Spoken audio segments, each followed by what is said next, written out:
दोस्तों, मेरे YouTube channel में आप सभी का स्वागत है। और आज हम आपको बताएंगे कि कच्चे घड़े को कैसे तैयार किया जाता है, कैसे उसे माटकी का आकार दिया जाता है। तो आज हम आपको बताएंगे पूरा प्रोसेस पूरी डिटेल में। तो हमारे इस चैनल में बने रहे और वीडियो को पूरा देखिए। और चलिए, बिना समय गवाए आपको ले चलते हैं। गूंथकर लचीला बनाया जाता है। फिर इसे चाक पॉटर्स व्हील के बीचों बीच रखकर हाथों के दबाव से एक कच्चा आकार दिया जाता है। इस चरण में घड़ा ऊपर से बन जाता है, लेकिन नीचे का हिस्सा खुला या चपटा रहता है।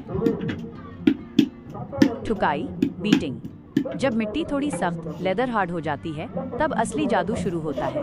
कुम्हार एक हाथ में पिंडी पत्थर का औजार लेकर घड़े के अंदर रखता है और बाहर से थापी लकड़ी का औजार से मिट्टी को धीरे धीरे ठोकता है। इससे घड़ा फैलता है, उसकी दीवारें पतली होती हैं और उसे वो प्रसिद्ध गोल आकार मिलता है। फिनिशिंग और सुखाना।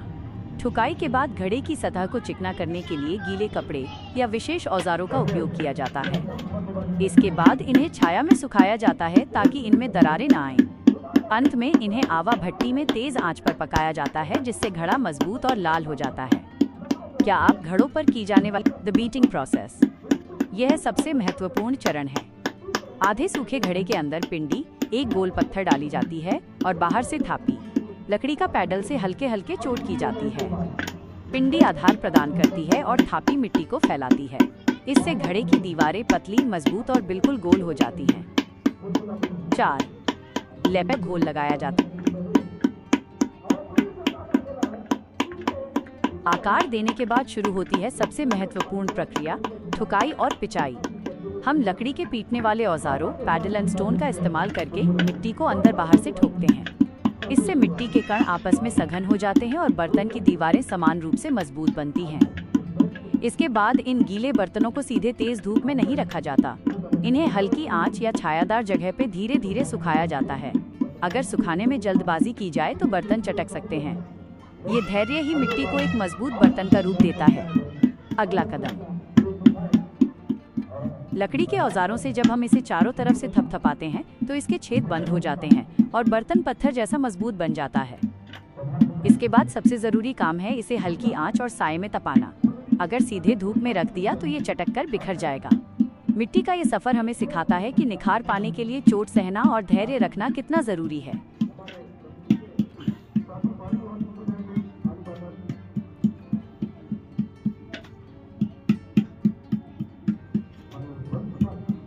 मिट्टी की सबसे बड़ी खूबी है उसकी सौंधी खुशबू और कुदरती ठंडक। जब घड़े की सही से ठुकाई होती है और वो हल्की आंच में धीरे धीरे तपकर निखरता है तो वही साधारण मिट्टी पानी को अमृत जैसा मीठा बना देती है। मटके का पानी सिर्फ प्यास नहीं बुझाता, बल्कि हमारे शरीर का पीएच बैलेंस बनाए रखता है और हमें जड़ों से जोड़ता है।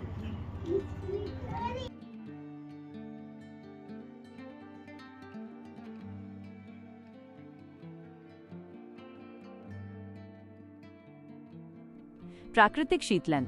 मिट्टी के छोटे छेदों से पानी का वाष्पीकरण होता है, जिससे पानी स्वाभाविक रूप से ठंडा रहता है। पीएच संतुलन। मिट्टी की प्रकृति क्षारीय अल्कलाइन होती है, जो पानी की अम्लता एसिडिटी को कम करके शरीर का पीएच लेवल सही रखती है। चयापचय में सुधार। इसमें रखे पानी के सेवन से मेटाबॉलिज्म बढ़ता है और पाचन तंत्र दुरुस्त रहता है। रसायन मुक्त। प्लास्टिक की बोतलों के विपरीत इसमें बीपीए जैसे हानिकारक रसायन नहीं होते। क्या आप मिट्टी फ्रिज के पानी के विपरीत मिट्टी का पानी गले को ठंडक देता है, लेकिन जलन या खराश पैदा नहीं करता। ये अस्थमा और सर्दी जुकाम के मरीजों के लिए बेहतरीन है। Healing properties.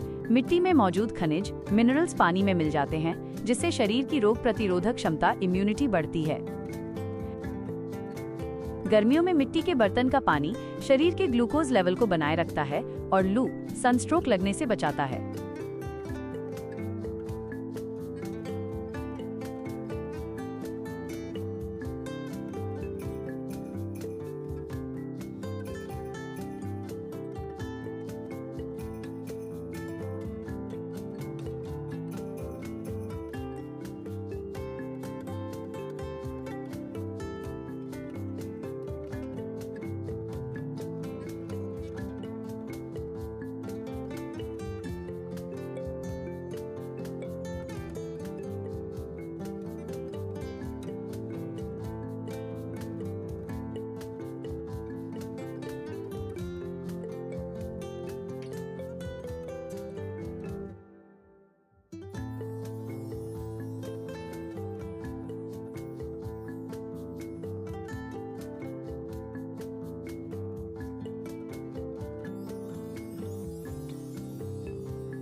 शुद्ध स्वाद के साथ सेहतमंद रहें। वीडियो पसंद आया हो तो लाइक और सब्सक्राइब जरूर करें। विकृति, हमारी माटी की इस कला को जीवित रखने में हमारा साथ दें। इन खूबसूरत बर्तनों को खरीदने के लिए नीचे दिए लिंक पर क्लिक करें। तो दोस्तों, स्वाद और सेहत का असली संगम सिर्फ मिट्टी के बर्तनों में है। अपनी रसोई में इन्हें जगह दें और अंतर खुद महसूस करें। वीडियो को लाइक, शेयर और सब्सक्राइब करना न भूलें। मिलते हैं अगले वीडियो में। इन बर्तनों को चुनकर आप न सिर्फ सेहत चुन रहे हैं, बल्कि हमारे स्थानीय कारीगरों की कला को भी बढ़ावा दे रहे हैं। माटी से जुड़ें, स्वस्थ रहें। सब्सक्राइब बटन दबाएं और हमारी इस यात्रा का हिस्सा बनें। जीवन, अगर आपको ये मिट्टी के बर्तन और जानकारी पसंद आई हो तो चैनल को सब्सक्राइब जरूर करें। अगली बार फिर मिलेंगे। नमस्ते।